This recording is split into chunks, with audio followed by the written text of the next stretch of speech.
todo este colapso que es similar para Santa Fe como las Torres Gemelas para Nueva York. Y este día está asignado por todo lo que está pasando en meteorología, una catástrofe lo que nos está pasando. Realmente, después de lo que yo vi ayer, en el día de ayer, en 7 departamentos, realmente una situación catastrófica. A mí absolutamente nadie me ha avisado, absolutamente nadie. Eso es lo que le estamos reclamando a la provincia. Ellos sabían que este agua se venía. ¿Por qué no hicieron lo que tenían que hacer? Ahora que Santa Fe quedó bajo de agua, ellos se lavaron las manos. ¿Qué pasó ahora? ¿Por qué vino tanta agua? Y porque la naturaleza cambió el régimen de lluvia. No te cabe nunca que haya 23 muertos. A veces vos sentías gritos, ayúdenme, me ahogo, y se terminó. No se escuchaba más. Entonces, ¿dónde está esa gente? La verdad es que escuchar a Carlos Reutemann diciendo la naturaleza, no haciéndose cargo en absoluto de la responsabilidad como dirigente que le cupo en esta tremenda tragedia, una de las más importantes tragedias respecto, teniendo en cuenta el tema de inundación que nos pasó la Argentina, a mí me da bronca. Digo, no es que me da vergüenza ajena, a mí me da bronca. Me da bronca porque además venimos con un programa cargadito en lo que tiene que ver con los respetos a las voluntades públicas. Acabamos de escuchar Cromañón. Esta tragedia se da en un contexto además muy particular porque veníamos de votar esa elección en donde había salido elegido finalmente Néstor Carlos Kirchner, ¿no? Uh-huh. Y entonces había un contexto de país determinado y de golpe irrumpe esta cuestión. Es como muy complicado, digamos, como muy complicado escindir el panorama. Entre el 29 de abril y el 3 de mayo ocurrió una de las catástrofes más importantes. Incluso un especialista de la ONU que se llama Towers dijo que era la peor inundación que había sucedido en América del Sur en un siglo, en ese momento. La ciudad de Santa Fe, para aquellos que no son santafesinos, tiene en su entorno 2 ríos importantes, el Paraná y el Salado, uno por el oeste y el otro por el este. Ambos cauces se unifican justo al sur de la ciudad. Debido a esto tiene un historial de inundaciones importantes que es de anegamientos, que es de 1905, 15, 66, 73, 83 y 98.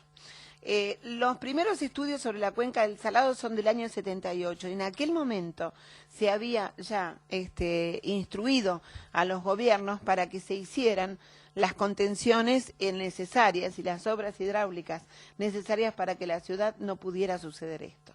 Sin embargo, en 1989, y por decisión del gobierno de Carlos Menem, se había estado instalando esta red para medir niveles y caudales, pero dejó de funcionar en 1989, en el marco de lo que fueron privatizaciones, reducciones de responsabilidades. Vos escuchaste decir a Carlos Reutemann que nadie le había avisado nada. Él no sabía nada, fue sorprendido por una lluvia. Desde el 17 de marzo en el Diario de la Nación y sucesivos artículos en Página 12, en El Litoral y demás, la prensa iba poniendo especialistas que iban diciendo cosas como la lluvia continúa, los efectos pueden ser dramáticos, podemos llegar a tener una catástrofe en poco tiempo, etcétera. La gente está muy mal, los caminos están cortados y la masa líquida que se desplaza hacia el Salado va a tardar en escurrirse. Esto es del 18 de marzo. Pero él dice que nadie le avisó nada.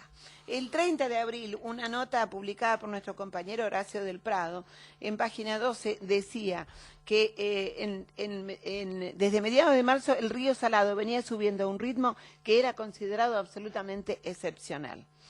Las lluvias fueron así de impresionantes, los terraplenes que debían servir de defensa ayudaron a que las aguas se embolsaran sobre la ciudad, no la dejaron escurrir y entonces los barrios más humildes, la parte más baja, donde está la gente de menor poder adquisitivo, tuvo 14 metros de altura de agua.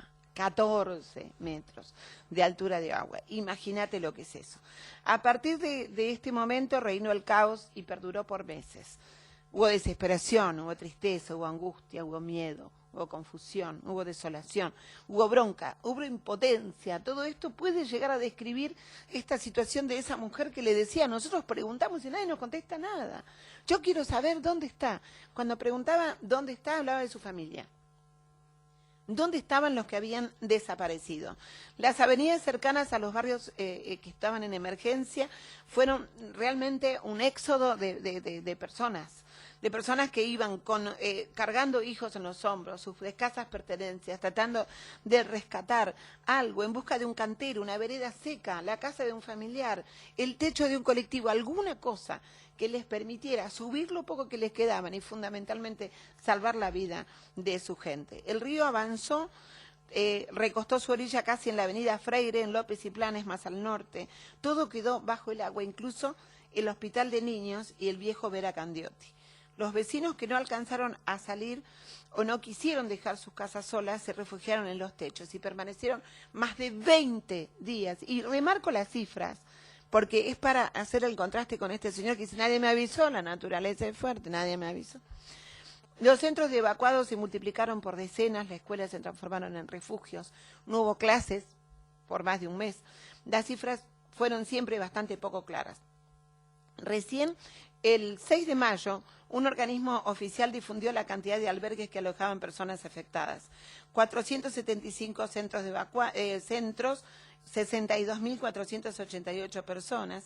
ATE dijo que había 53.312 evacuados y hubo un término nuevo. En nuestro país que supo acuñar el tema, la palabra desaparecido, Santa Fe, bajo el gobierno de Reutemann, acuñó la palabra desencontrados. 1.753 personas desencontradas. Para el gobierno de Carlos Reutemann, el 8 de mayo del 2003, la lista había cerrado en 23. También lo escuchamos recién decirlo muy suelto de cuerpo y la gente indignada. 28.000 viviendas afectadas, 5.000 establecimientos agropecuarios fuera de servicio, 2 millones de hectáreas afectadas en zona rural, 1.500 millones de dólares para reconstruir la infraestructura de la ciudad, las viviendas y las pérdidas agropecuarias.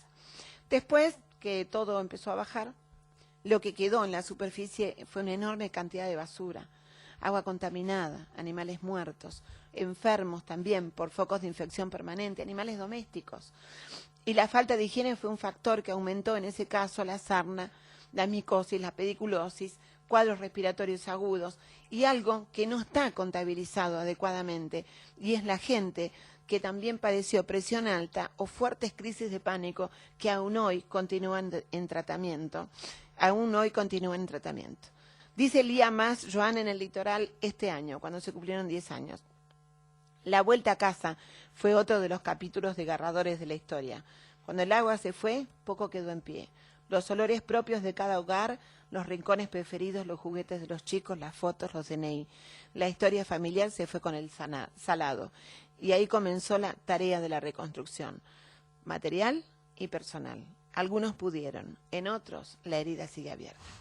Ahora pregunto, Nora, la naturaleza tendría que haber ido presa según Reutemann, por no avisar. Exactamente. ¿Y él tuvo costos políticos por esto? Yo creo que no. Vos sabés que hay un material muy interesante, un documental que hizo un grupo de santafesinos, chicos santafesinos muy interesante, que muestra todo siguiendo la historia de una señora donde la pérdida, digamos, salieron con la cámara al hombro en medio de la inundación, cubrieron los 14 metros, fueron siguiendo a la señora, todo el tiempo. Y entonces volvieron después cuando vinieron las elecciones.